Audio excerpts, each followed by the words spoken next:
મોરબી રફાળેશ્વર જીઆઈડીસીમાં ફેક્ટરીમાં આગની ઘટના બની છે।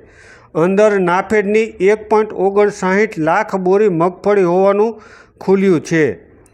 મોરબી નજીક આવેલ રફાળેશ્વર જીઆઈડીસીમાં એક સિરામિક ફેક્ટરીમાં વિકરાળ આગ લાગવાનો બનાવ સામે આવ્યો છે।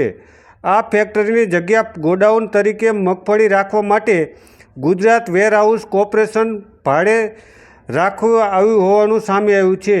ઉપરાંત તેમાં નાફેડનો 1.59 લાખ બોરી જેટલો વિપુલ માત્રામાં મગફળીનો જથ્થો હોવાનું સામે આવ્યું છે। ગુજરાત વેરહાઉસ કોર્પોરેશનના ગોડાઉન મેનેજર એચ.જી. રાઠોડના જણાવ્યા અનુસાર આ ગોડાઉનમાં નાફેડની મગફળીની 1.59 લાખ બોરીઓ રાખવામાં આવી હતી।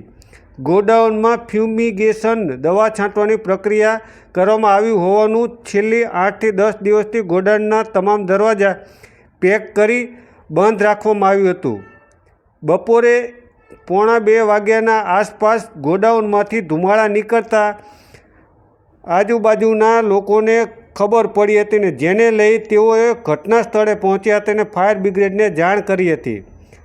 ગોડાઉન સંપૂર્ણપણે સીલ હોવાથી અંદર કોઈની અવરજવર ન હોવાથી આગ કયા કારણોસર લાગી તે હજી સુધી જાણી શકાયું નથી। આ આગના કારણે મેજર કોલ જાહેર કરવામાં આવ્યો છે। મોરબીની 4, રાજકોટની 2 અને વાંકાનેરની 1 એમ કુલ મળીને 7 ફાયરની ટીમો આગને કાબૂ લેવા માટે મથામણ કરી રહી છે।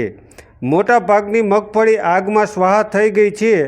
આગ સંપૂર્ણ રીતે બુઝાયા બાદ જ ખરેખર કેટલા જથ્થો નુકસાન થયું છે તેનો ચોક્કસ અંદાજ આવી શકશે। હાલ તો 7 જેટલા ફાયર મશીનો દ્વારા આગ પર કાબૂ મેળવવાની કામગીરી ચાલી રહી છે।